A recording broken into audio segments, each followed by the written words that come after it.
What up everyone, and in today's video we are going to be supercharging my CLK55 manual swap drift car. Let's get to it.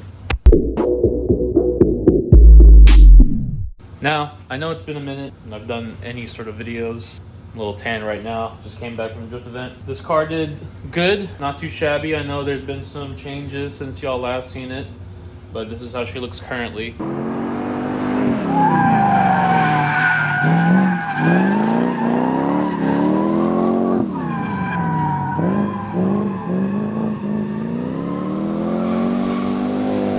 Nothing really done to the engine, just NA.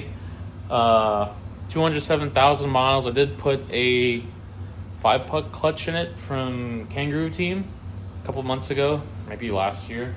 So we'll see. I mean, it's been working okay so far. But yeah, this is it. I've been doing a bunch of events with it, just kind of honing my skills and also just learning the platform. I did have to replace a spring bucket on this side.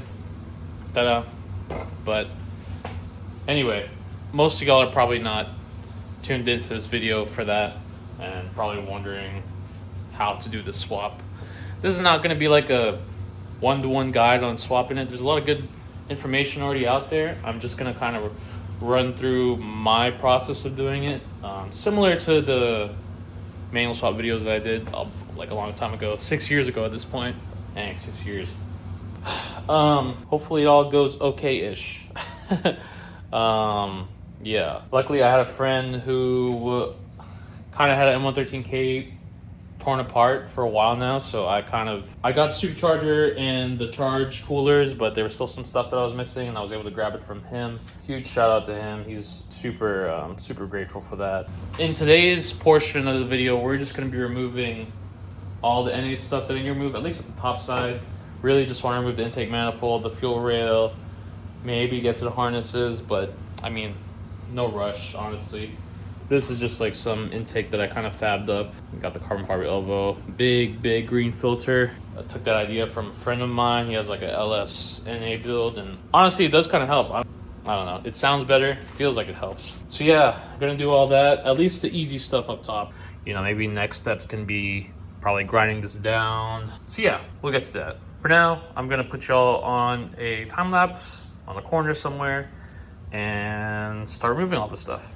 Ooh.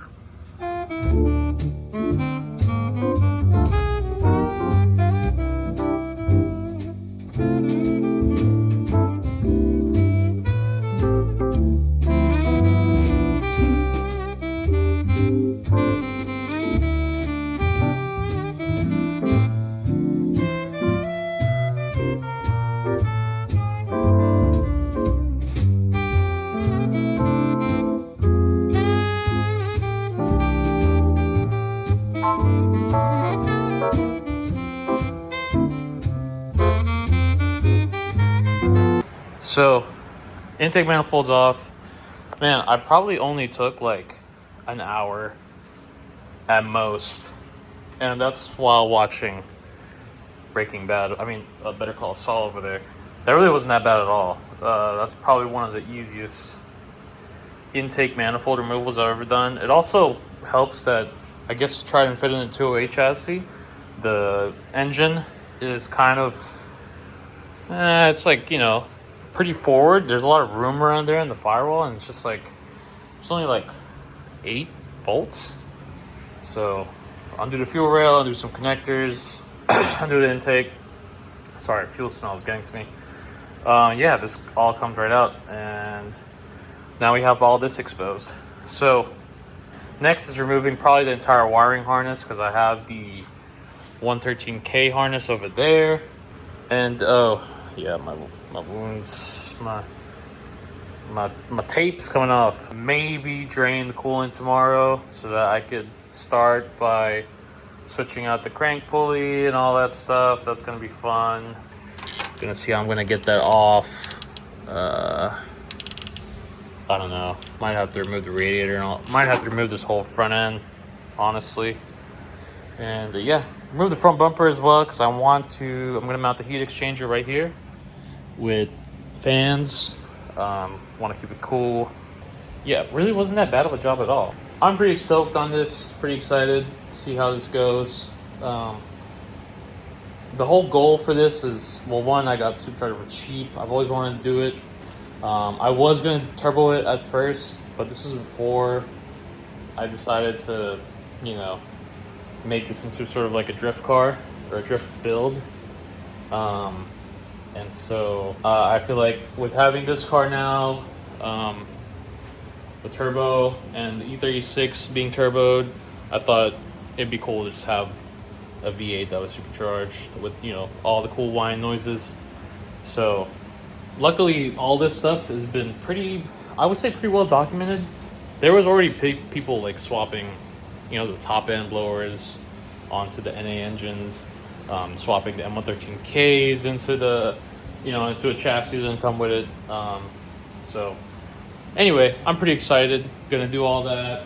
Might keep the stock 113K pulley in there for now, just so apparently it could be the clutch can be controlled by the ECU. So I feel like there's probably some benefits there that could be unlocked with the tune. Especially if I'm going to be drifting this, I'd like to keep, you know, the IATs as low as possible. So I'm going to try my best, but also just have, you know, the factory, like the OEM safeguards that I just realized I had the fan on this entire time. Hopefully it didn't ruin the sound. But yeah, factory safeguards that Mercedes, you know, implemented onto the ECU, since I'm going to be running the M113K ECU harness and everything. So it's basically going to think that it's M113K, but with the NA engine. What other thing that I haven't talked about yet on this car? Now, it's going to have a divorce, split cooling, whatever name they say for this shit. It's going to have its own reservoir, its own heat exchanger at the front, 2 fans. I'm not sure yet how I want to do the rest of the system. I'd like to not overcomplicate it and keep it simple. You know, this is how it was in factory. I just want to make sure that it's pumping in and out that water as quickly as possible and efficiently. So I'm going to obviously take a lot of notes from other people that have done this and do my research and kind of just look into it. But yeah. All right, what up everybody? And today is day 2 or part 2. I think we last left off. We got most of the intake manifold stuff off. The new water pump from M113K already came in. I bought all the tensioners and whatnot. Crank bolt is still on the way, I think. So I can't really install the new crank pulley. But I'd like to just remove pretty much all the stuff that's down here. So yeah, that's how it looks currently. I gotta grind this off and figure out what people are talking about when they mean they have to cap this line off. There's a few people that mentioned that you have to cap off this line. Supposedly it's in the way. So I'm curious to see how much of it being in the way is it. A lot of gaskets that came in from FCP Euro and some other places. Ordered Mercedes, of course, just for these because I don't really want these to go bad because that would suck. Also bought the heat exchanger. This is going to go in the front. It has 3/4 lines on both ends right here, so I'm going to mount it probably somewhere over here where the crash bar is. Try to keep it as close as possible to the existing stuff. I really would like to, I might actually undo the bumper.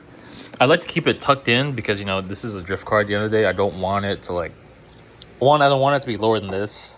And oh, this one doesn't sound too nice. But yeah, I'm going to remove this water pump. This is still a brand new water pump, honestly. It's only like 1.5 years old. And yeah, get it ready for the new one. And yeah, go from there. Cue the time lapse.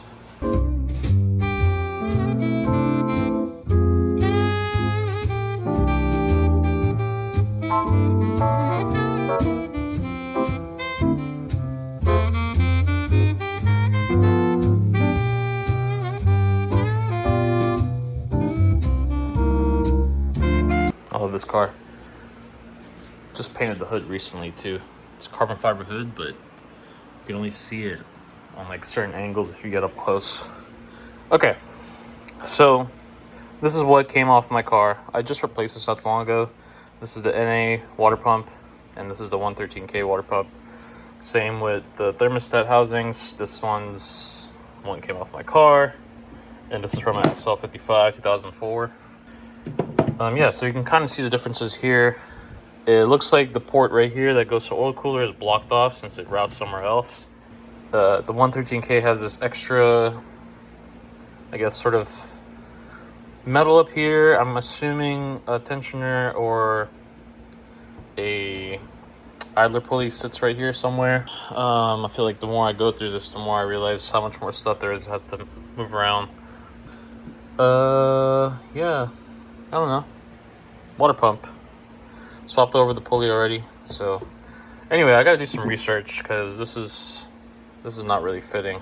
So I want to see if there's anything that I could do. I mean, I guess no matter what, I gotta run a aftermarket oil cooler.